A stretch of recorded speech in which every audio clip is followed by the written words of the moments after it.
Queridos, abra sua Bíblia, por favor, em Romanos, no capítulo 8, versículo 28. Romanos, capítulo 8, versículo 28 ao versículo 31.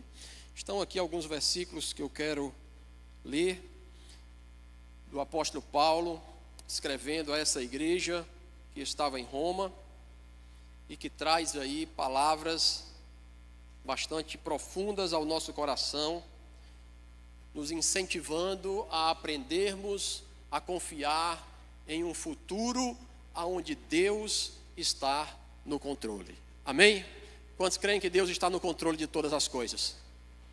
Amém.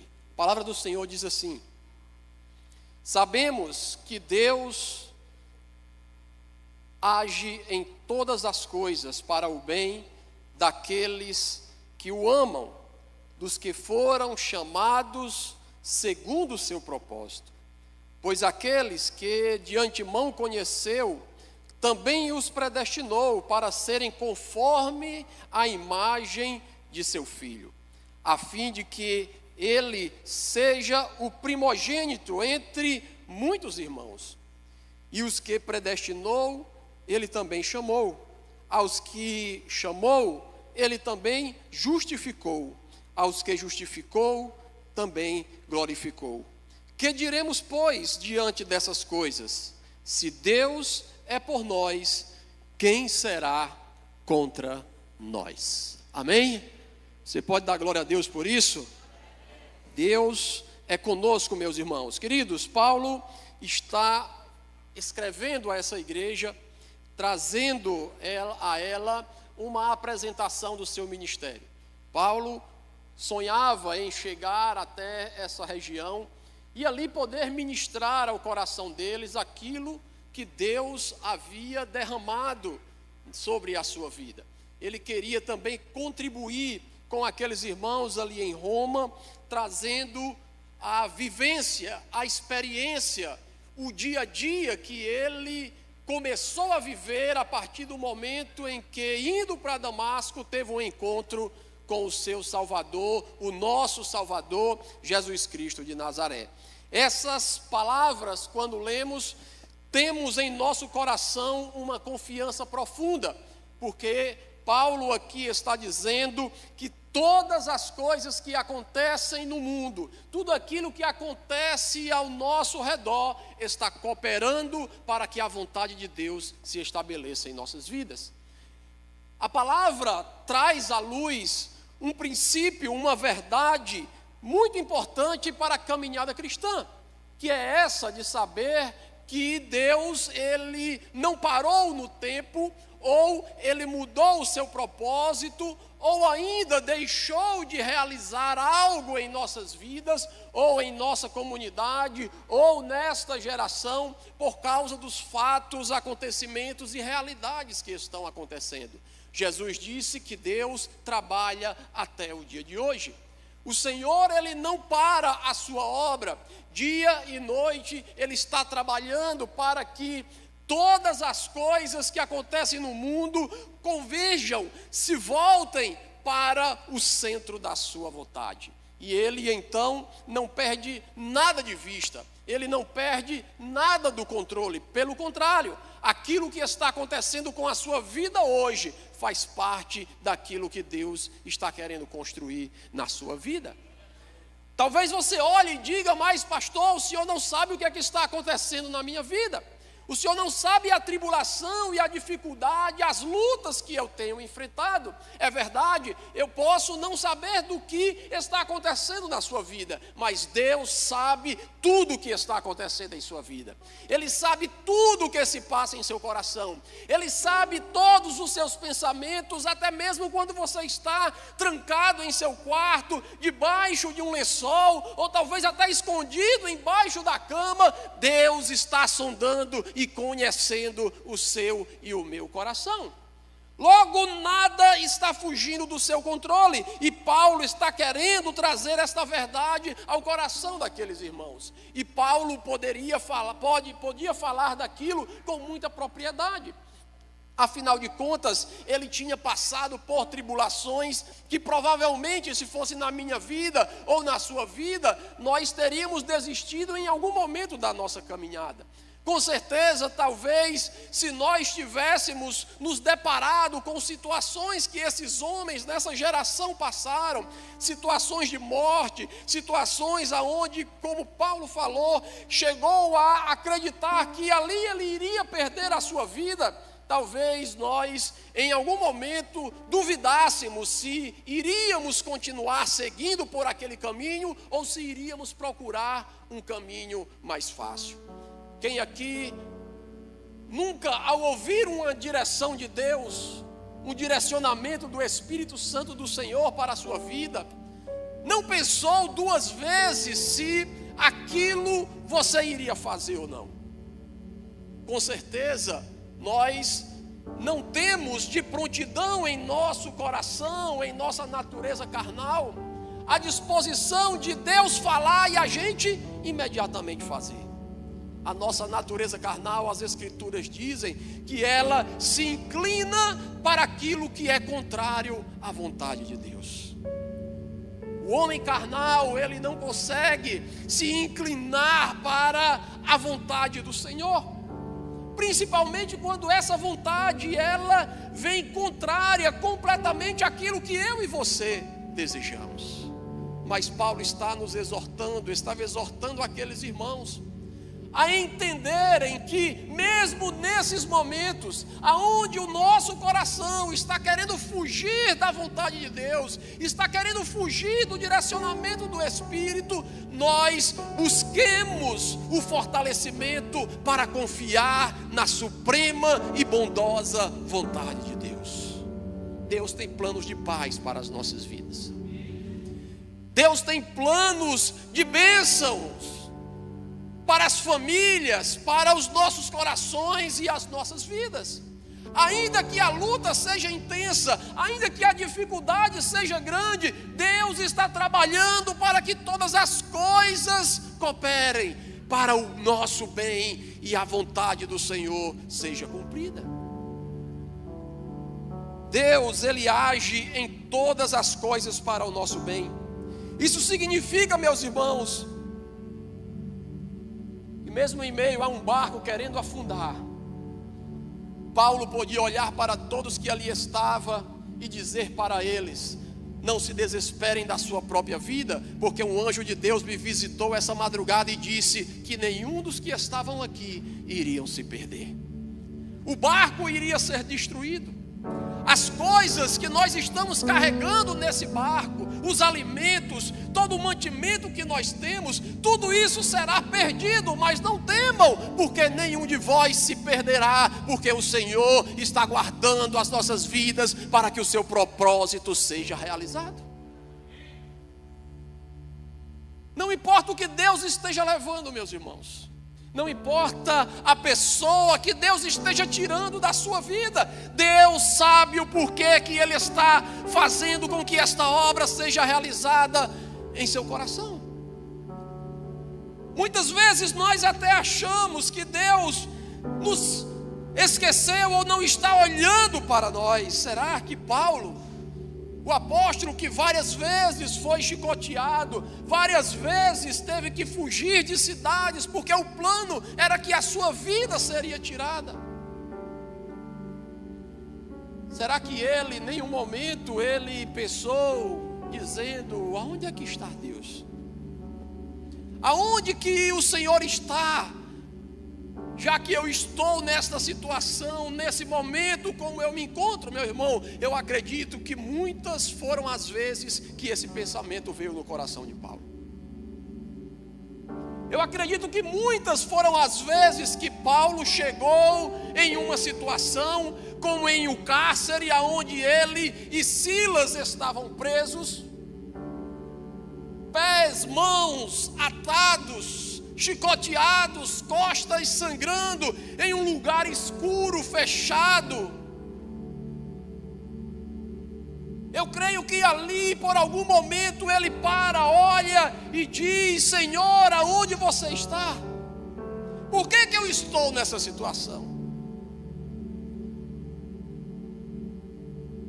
Mas a grande questão é que, mesmo em meio a pensamentos como esse que vem em nossa mente, a resposta que Paulo dá diante dessa situação é: Silas, vamos louvar e engrandecer ao nome do nosso Deus.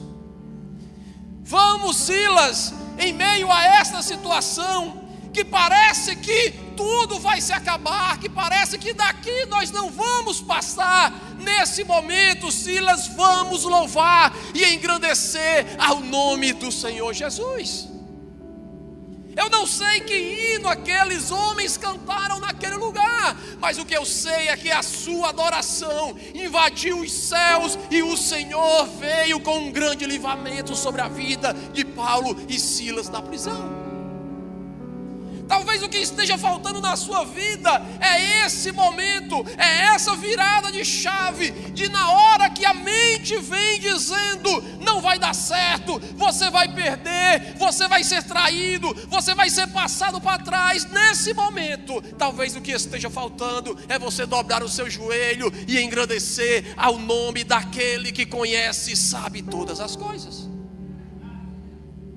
Talvez o que esteja faltando, meus irmãos, é você orar, é você jejuar, é você depositar confiança na mão daqueles que faz com que todas as coisas cooperem para a sua vontade. Mas com certeza isso não é fácil. Com certeza isso precisa um exercício por parte de nós, para que a confiança vá cada vez mais aumentando, sendo trabalhada em nosso coração. Porque às vezes a sabedoria de Deus, ela é loucura para os homens. A sabedoria de Deus, quando vem, para nós é uma loucura, porque nós só conhecemos parcialmente. Somente aquilo que nós conseguimos enxergar, saber, ouvir, sentir. Não conseguimos passar 1 metro se os nossos olhos não estiver enxergando, se os nossos ouvidos não estiver captando. Eu lembro quando nós fomos a um projeto missionário lá no estado do Piauí, as camisas do nosso projeto que nós utilizamos é uma camisa azul com o nome Jesus aqui no peito. Jesus aos confins da terra. É uma camisa padrão que nós usamos para os nossos impactos missionários no sertão. E essa camisa, ela é um azul marinho e ela faz parte da identidade visual da nossa agência missionária. Mas uma certa escola de missões, Deus falou conosco e disse assim: façam agora uma camisa verde. Faça agora uma camisa verde, um verde assim bem, sabe, aqueles verde mesmo que você parece que está usando 2 baterias na camisa. Deus disse: agora usem essa camisa verde. Foi um conflito em nossas mentes. Como assim uma camisa verde? Alessandro olhou logo e disse: que camisa feia é essa? Isso não vai dar certo não. E outro dizia: rapaz, essa camisa não dá certo não, é completamente diferente, uma camisa verde. O outro dizia: missionário, se a gente estiver andando com uma camisa verde dessa lá no sertão, do jeito que está seco, se um jumento pegar, é arriscado, né? Rasgar a camisa. Mas o Senhor, quando nós orávamos pela madrugada, Ele falava muito claro em nossos corações, dizendo: eu preciso que vocês usem essa camisa. E aí, contrariando o coração de todos que ali estavam, mas seguindo aquilo que Deus estava falando, nós colocamos aquela camisa verde, mandamos fazer ela e fomos então em direção à cidade de Bocaina, lá no estado do Piauí. E quando nós chegamos naquela cidade, nós começamos a evangelizar para um lado, para o outro, subindo, descendo ruas. Passamos ali 15 dias naquela cidade, alcançando vários lugares, várias vilas, povoados. Mas nos últimos dias nós chegamos em uma casa de uma senhora. Batemos na porta daquela casa e entramos naquela casa. E quando nós estávamos lá conversando com ela, as lágrimas desciam no seu rosto. E a gente perguntava para ela por que ela estava chorando, já que a gente não estava dizendo nada assim tão extraordinário, que fizesse com que ela estivesse emocionada. Ela disse: não, eu estou aqui chorando por algo que eu me lembrei agora quando vocês chegaram aqui. E eu disse: o que foi? Ela disse: olha, há 2 semanas atrás, antes de vocês chegarem aqui, eu tive um sonho, e nesse sonho eu vi aqui nessa cidade muitas pessoas caminhando e andando por ela, orando por todos os lugares. E eu escutava uma voz que vinha muito forte naquele sonho e dizia assim: quando eles chegarem na sua casa, pergunte o que eles têm para dizer, porque o que eles têm será algo essencial para a sua vida. E ela disse: olha, a camisa que as pessoas estavam utilizando nesse sonho era um verde, igual a camisa que você está vestindo. Aleluia. Naquele momento quem começou a chorar não foi mais ela, agora toda a equipe começou a chorar. Porque nós começamos a lembrar de toda a discussão, de todo o debate que estava acontecendo lá atrás, antes de sairmos para aquele campo. Quando nós dizíamos: não, essa camisa não dá certo, essa camisa assim não dá, mas Deus dizia: eu quero que vocês usem a camisa desta cor. O ano passado eu tive em uma conferência missionária lá na cidade de Picos, no Piauí, vizinho à cidade de Bocaina. E quando nós estávamos lá, um pastor amigo que está morando hoje na cidade de Bocaina, ele disse: pastor Bela Guarda, vamos lá na nossa cidade, lá em Bocaina, porque nós vamos ter o culto de aniversário da igreja lá de Bocaina, e eu queria que você estivesse lá. E eu disse: sério? Vocês vão fazer um culto lá? Vamos fazer um culto lá, de 4 anos de aniversário da igreja lá. E fazia justamente 4 anos que nós tínhamos passado lá. E eu fui para aquele culto. Quando eu cheguei naquela quadra de esportes, que estava lotada de pessoas, e eu disse: irmão, aqui tem quantas pessoas das igrejas da cidade aqui hoje nesse culto? Ele disse: não, pastor, aqui são os irmãos da igreja de Bocaina. Aleluia. E veio aquela senhorinha falar comigo. Ela disse: você lembra de mim? Eu na verdade não lembrava. Eu disse: me perdoe, eu não lembro, foram muitas pessoas e faz muito tempo que a gente passou aqui. Ela disse: eu fui aquela mulher que vocês visitaram, que vocês falaram de Jesus, que Ele me mostrou vocês caminhando aqui na cidade com aquela camisa verde. O senhor lembra? Eu disse: sim, agora eu estou lembrando. Ela disse: pois bem, desde aquele dia eu estou caminhando com esse Jesus para a honra e para a glória do nome dEle. Aleluia.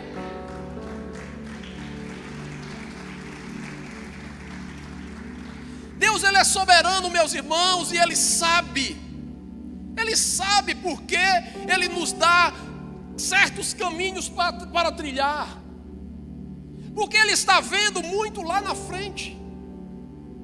Sabe, tem muitas pessoas que se preocupam todos os dias, o seu coração está ocupado com uma única coisa, preocupado com uma única coisa, com o seu legado. O que será do meu legado? Eu conheci um irmão que ele era assim, toda vez quando ele chegava para mim, ele dizia: missionário, o que é que o senhor acha do legado? O que é que o senhor pensa do seu legado? Eu disse: meu irmão, o meu legado, ele é Cristo Jesus. Como assim? Eu disse: desde o dia que eu entreguei a minha vida ao Senhor, eu disse a Ele: não vivo mais eu, mas o Senhor vive em mim. É muito fácil nos pegarmos lutando por coisas que irão nos favorecer, irão nos beneficiar, irão trazer um alicerce para aquilo que nós estamos defendendo e falando. Nós investimos recursos, investimos dinheiro, investimos a nossa força, a nossa família, a nossa saúde, para edificar coisas que glorificam e que fazem com que o nosso nome seja conhecido. Mas Deus nos chama, meus irmãos, para construir um outro tipo de legado. Um legado que não está olhando para o que as pessoas lá na frente irão pensar a meu respeito, mas naquilo que as pessoas irão olhar para mim e ver Cristo na minha vida e nas obras que eu realizei nessa terra. Quando a nossa mentalidade muda, nós começamos a agir debaixo de uma soberania, aonde o que fazemos, a preocupação é: será que daqui a alguns anos, quando eu não estiver mais nessa terra, quem olhar irá dizer: glória a Deus, porque o Senhor fez isso na vida deste homem ou desta mulher?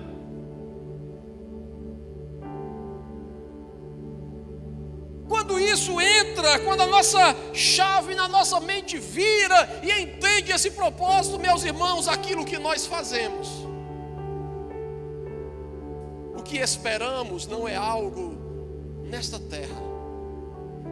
A resposta que nós esperamos para as empresas, para os negócios, para a família, para tudo aquilo que nós fazemos de obras aqui nesta terra, nesta geração, não está preocupado com: será que o meu nome vai ficar bem na fita daqui a uns anos?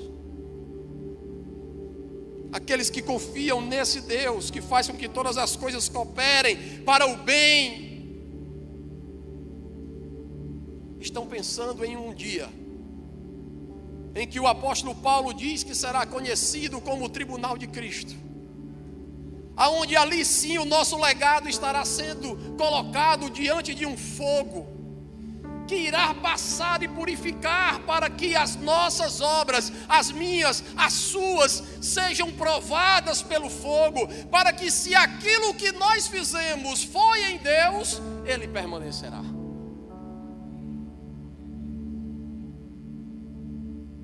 Se tudo aquilo que você construiu em todos os anos da sua vida foram construídos com o entendimento de que isso que eu estou fazendo é para a honra e para a glória do Senhor, o fogo vai passar e aquilo não será consumido, aquilo permanecerá.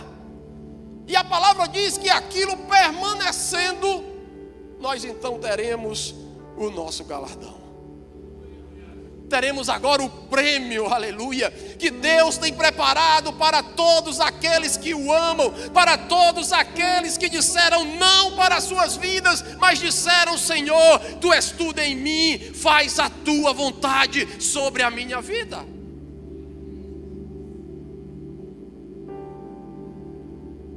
Estávamos em Gâmbia, lá no oeste da África, certa vez, e nós estávamos já morando ali há alguns anos, algum tempo ali, eu e a Alessandra, e a saudade do Brasil, das coisas que nós deixamos, todo o contexto transcultural envolvido, língua diferente, cultura diferente, pessoas diferentes. Você vendo que muitas pessoas que se aproximam de você lá estão se aproximando apenas com um interesse financeiro, querendo algo de você, querendo alguma coisa física, que você dê alguma coisa, que você faça alguma coisa por elas. E é nesses momentos em que nós estamos em conflitos que nós recebemos uma visita que não é muito agradável, a visita do inimigo das nossas almas. Esse inimigo, ele chega e começa a lançar dardos inflamados na nossa mente, dizendo assim: aquilo que você deixou lá no Brasil, ó, tá vendo? Veio para cá fazer o quê? Esse povo aqui não quer saber nada de vocês, ele só tem interesse naquilo que vocês têm. Vocês deixaram tudo lá, venderam tudo o que tinha, vieram embora para essa terra e agora vocês estão aqui. Sabe aquelas vozes que chegam? Não dê oportunidade não para essa pessoa. Por que você vai dar oportunidade para ela? Não dê não, porque se você der, possa ser que lá na frente ela seja maior do que você. Bote o pé para ela cair, feche a porta para ela. Não deixe não, não vá por ali, não vá para isso, não perdoe não. Sabe aquelas vozes que vêm na nossa mente quando estamos naqueles momentos de conflito de alma? Essa é a voz do inimigo. Porque esse inimigo, ele não quer que a gente entenda que o Senhor está trabalhando, fazendo com que as coisas aconteçam, para que lá na frente, tudo se volte para a glória do Senhor. E nós estávamos lá na África nessa situação. À noite, quando íamos orar, as vozes eram essas: deixaram tudo, perderam tudo. Agora quando voltar, como é que vai ser? E tal, aquele negócio todo. E aí um dia nós fomos para um culto bem abençoado que nós tivemos lá, num lugarzinho pequeno, 3x5 o espaço onde nós estávamos. Quase 60 pessoas dentro daquele espaçozinho, todo mundo apertado, dançando, pulando, animado, poeira cobrindo, sem energia, sem luz elétrica, só as velazinhas acesas, lanternas para ler as escrituras. Uma noite em que nós oramos naquele lugar e Deus derramou o seu Espírito de uma forma tão sobrenatural sobre aquelas pessoas que ali estavam. Pessoas que nunca tinham recebido o batismo com o Espírito Santo, naquele dia foram cheios do Espírito Santo de Deus.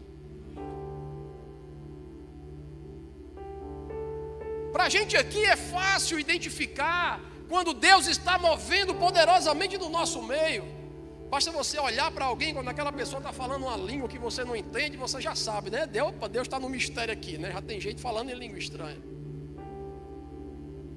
Mas eu sempre digo, imagine lá na África, onde você tem mais de 2.000 dialetos diferentes. Para mim lá tudo é língua estranha. Nesse culto tinha pessoas de umas 5 etnias diferentes, falam dialetos diferentes um do outro. Eles começam a orar ali, para mim ali já está todo mundo batizado com o Espírito Santo, né? Eu não estou entendendo nada que estão falando aqui. Mas Deus se manifestou poderosamente naquele lugar. E aí uma criança que estava lá, hoje já um adulto, Benjamin o nome dele, ao final daquele momento ele pede, levanta a mão com muito medo, porque lá culto na África é um negócio para a criança estreito. O menino não pode fazer barulho, não pode estar correndo lá dentro do salão não. Porque tem o vigia dos meninos, que ele fica com uma varazinha mais ou menos assim, desse tamanho, e ele é treinado a dar com a varazinha mesmo no meio da muleira, assim, chega e estrala, tá, fica quieto menino. E não tem esse negócio de é filho de quem, se é filho do pastor, se é filho, não tem esse negócio não. A vara come na cabeça do menino que tiver dando trabalho. Em nenhuma cultura muçulmana, o país que nós morávamos, 93% de muçulmano, criança e mulher fazem parte de uma classe social à parte. O homem é que tem a total primazia. Então, para comer, o homem come numa bacia separada, os homens ali, a mulher e as crianças comem em outro lugar. Então, uma criança, para falar no meio de todo mundo, é complicado. Ele levantou a mãozinha ali, morrendo de medo. Eu peguei ele, chamei logo ele para perto de mim, que aí ele aqui perto de mim, ninguém ia... Né? Eu digo, diga, Benjamin, o que foi que aconteceu? Ele disse, pastor, eu tive uma visão quando nós estávamos orando aqui. Eu disse, olha... Digo, o que foi a visão que você teve? E ele disse, quando nós estávamos orando, eu estava com o olho fechado, mas parecia que eu estava com o olho aberto. E eu vi uma mão que me pegava aqui pelo braço, e essa mão me levou com muita força, e parece que eu estava indo para o céu. De repente eu me vi em um lugar muito grande. Eu olhei para mim, a minha pele não era mais essa, ela brilhava. Eu não sentia dor alguma no meu corpo, porque lá na África a malária é uma doença que tem em todo lugar. E quando você pega essa doença, ela não sai mais do seu corpo, você fica com ela. E toda vez que você tem a imunidade baixa, ela vem com toda a força e você sente muitas dores, febres, passa mal. E ele disse, olha lá, eu não sentia dor de nada, eu não sentia dor de malária, eu não sentia dor de nada. Eu estava lá andando, até o meu cabelo, ele disse, era bem lisinho. E ele disse, vinha um homem do meu lado e ele me levou para um lugar onde tinha muitas casas. Eu disse, é verdade, Benjamin. Jesus disse que estava indo preparar moradas. que ele estava indo preparar um lugar aonde nós logo iríamos estar, e era as moradas do Altíssimo, aleluia. E ele disse: eu estava andando por aquele lugar, eram muitas casas, eram muitos terrenos, eram muitos lugares. De repente aquele homem, ele me mostrou um lugar onde tinha só um terreno, não tinha nada construído. E eu perguntei para aquele homem: de quem é esse terreno? E o homem disse: esse terreno, ele falou o nome do jovem, era um jovem muçulmano que tinha aceitado a Jesus fazia uma semana. Um jovem que tinha invadido a nossa casa um dia antes, e agora tinha entregado a sua vida a Jesus e estava caminhando lá. E ele disse para aquele jovem: olha, o homem me falou que o seu terreno, o seu lugar lá na glória já está preparado. Agora ele disse que você deveria fazer a obra dele, porque aquilo que você fizesse aqui na terra seria como galardão para a construção de uma grande casa naquele lugar. E ele disse: eu fui em outro lugar e tinha outra casa, e essa outra casa, ela estava meio torta, quase caindo. Eu digo: eita Jesus. Eu disse: de quem era essa casa? Ele disse: era da irmã fulana de tal, que era a líder dos jovens que estava lá. E ele disse: olha, o homem que estava comigo, ele mandou lhe dizer assim, que você endireitasse a sua vida, porque aquilo que você tem construído, aquilo que você tem colocado lá na glória, você está perdendo, porque você está se afastando dos propósitos de Deus. E trouxe ali uma exortação para ela, e aquela menina chorando, ela começa a confessar os seus pecados e pedir perdão diante de toda a comunidade que ali estava. E eu dizendo: eita Deus, tomara que minha casa esteja pelo menos em pé, né? E aí ele disse: olha pastor, eu também vi a sua casa e a casa de Alessandra. E aí eu disse: como era a nossa casa? Ele disse: não era uma casa para vocês dois, porque o homem disse que lá você e ela não eram casados. Eu disse: é verdade, Benjamin, a Bíblia diz que lá ninguém se dará em casamento, nós seremos como os anjos do Senhor. Mas aquele homem, ele mandou dizer o seguinte para você: que não se preocupe com aquilo que vocês deixaram no Brasil, com aquilo que vocês se desfizeram para fazer a minha obra. Não se preocupem, porque a casa que está lá preparada para vocês já está adornada, e ela crescerá à medida que vocês forem fiéis e obedientes à vontade de Deus. Aleluia.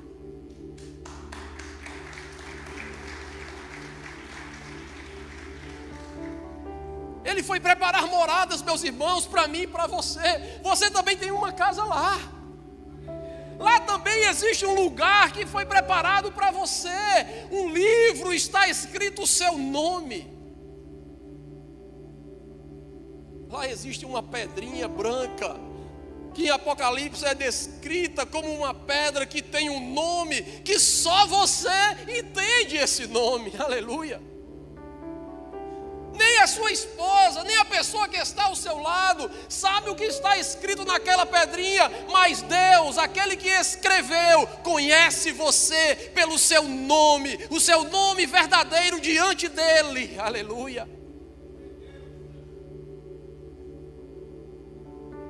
Mas precisamos buscar essa transformação da nossa mente, buscar esta confiança absoluta em Deus, aonde Paulo pode dizer com toda clareza: se Deus, meu amigo, Ele é por nós, quem é que vai ser contra nós? Se Deus, Ele está ao nosso lado, isso que está acontecendo comigo, isso que está acontecendo com a minha família, o que é isso para impedir que a vontade de Deus se cumpra na minha vida? O que é isso para que as promessas de Deus se cumpram sobre a sua vida? Deus vai fazer com que todas as promessas sobre a sua vida sejam cumpridas para a honra e para a glória do nome de Jesus. Todas todas as palavras que Ele declarou sobre a sua vida, tudo aquilo que você acha que já passou, tudo aquilo que você acha que não vale mais, ei, essas promessas estão de pé, porque Ele é o mesmo ontem, é o mesmo hoje e será o mesmo por toda a eternidade. Mas é necessário que a gente creia nessa promessa, é necessário que a gente entregue totalmente os planos das nossas vidas nas mãos desse Deus. Esperar, ainda que seja contrário aos nossos olhos. Crer, ainda que a palavra seja impossível diante de nós. A confiança nasce de um coração que está disposto a viver os planos de Deus nessa geração. Essa pessoa é você? Então fique de pé, por favor, para nós orarmos. Grupo de louvor, se quiser subir, já pode vir. Aquele que Ele chamou, a esse também justificou. Não sei qual acusação se levantou contra a sua vida. Eu não sei o que estão dizendo contra a sua vida. O que eu sei é que aquele que morreu na cruz, Ele te justificou. Ele é a justiça por você. Ele é o justo juiz. Não existe palavras, não existe decreto, não existe lei no universo ou no mundo que desfaça aquilo que Deus prometeu. Quantos creem nisso? Mas nós vamos orar, porque talvez o seu coração chegou aqui hoje desesperançoso diante de tudo aquilo que está vindo diante de você. Talvez as palavras, as setas, os dardos inflamados do inimigo tenham vindo de uma forma tão intensa, de uma forma tão grande, que fez com que você chegasse hoje nesse lugar, achando que hoje não passa. Hoje é o último dia. Deus tem planos de dias de paz para a sua vida. Feche os seus olhos, vamos orar. Deus, os nossos olhos, Senhor, não conseguem enxergar de forma natural, mas o Senhor nos deu o Teu Espírito, Senhor, para nos ensinar tudo aquilo que nós precisamos, para entendermos, Senhor, as Tuas palavras, as Tuas Escrituras, que é a rocha, a pedra fundamental, Senhor, para as nossas vidas. Oh Deus, em nome de Jesus, Senhor, nós te pedimos que o Senhor venha trazer à nossa mente, ao nosso coração, a compreensão da Tua justiça, do perdão, Senhor, sobre as nossas vidas falhas, as nossas ações que muitas vezes entristecem o Teu Espírito Santo, mas que, Senhor, Tu não rejeita um coração quebrantado e contrito. O Senhor não rejeita, Senhor, um coração que diz: Deus, eis-me aqui, Senhor. Um coração que diz: usa-me a mim, Senhor. Me usa, Deus, dessa geração de uma forma sobrenatural. Me usa, Senhor, dessa geração de uma forma que as pessoas que estão ao meu redor irão olhar para mim e entender que não sou eu, mas é o Senhor em mim. Me ajuda, Jesus, a conseguir, Pai, resolver todos os embaraços que estão diante de mim, que estão em minhas mãos, precisando serem consertadas, desenroladas, desembaraçadas. Deus, eu não tenho sabedoria para gerir essas coisas.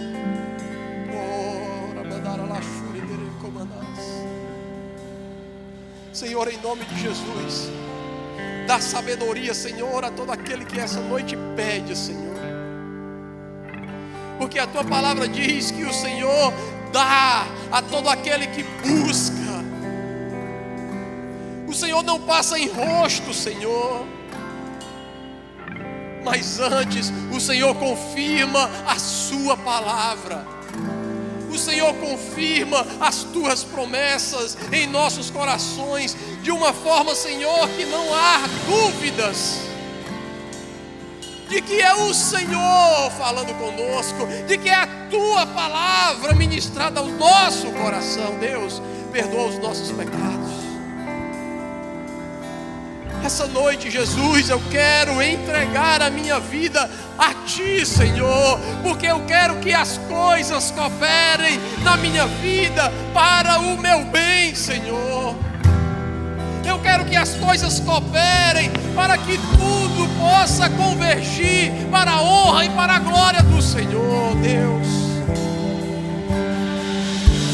Marca o meu coração com o Teu Espírito Santo, Jesus. Faz nova todas as coisas. Inicia um novo tempo na minha vida, para a honra e para a glória do nome de Jesus. Se você está aqui essa noite, se você orou entregando a sua vida a esse Jesus, se você orou confiando a Ele os seus caminhos, se você orou essa noite dizendo: Jesus, eu quero que o meu caminho seja guiado pelas tuas mãos. Se você orou desta forma hoje, dê um sinal, levante a sua mão aí que eu quero orar mais uma vez pela sua vida. Glória a Deus. Você pode vir aqui à frente, você que levantou a sua mão. Vem aqui na frente, eu quero orar por você, especialmente por você. Vem aqui. Vem aqui, Mara, eu quero orar pela sua vida. Vem aqui. Vem aqui o Senhor. Eu quero orar pela vida de vocês.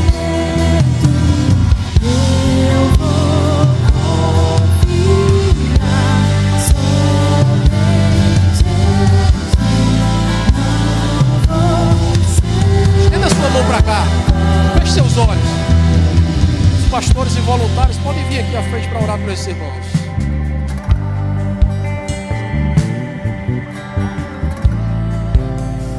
Estenda a sua mão para cá, Deus. Esses que vieram aqui à frente, Senhor, vieram porque acreditam que o Senhor coopera, que o Senhor é poderoso para ajustar os caminhos, os trilhos. Porque, Senhor, às vezes se olha e não se entende o que está ao redor. Às vezes a gente senta na sala de casa, olha para um lado, olha para o outro e não sabe, Senhor, o caminho a trilhar. Não sabe, Senhor, em que aplicar as forças para que essas coisas sejam resolvidas. Mas esta noite o Senhor está derramando uma sobrenatural sabedoria sobre a vida desses que aqui estão à frente, Senhor. Sobre a vida de Luan, sobre a vida de Heraldo, sobre a vida, Senhor, de todos esses que aqui à frente vêm. Essas mulheres que aqui estão, Senhor, confiantes de que o Teu Espírito Santo está fazendo algo novo, está fazendo algo sobrenatural. Deus, em nome de Jesus, confirma, Senhor, a palavra nos corações.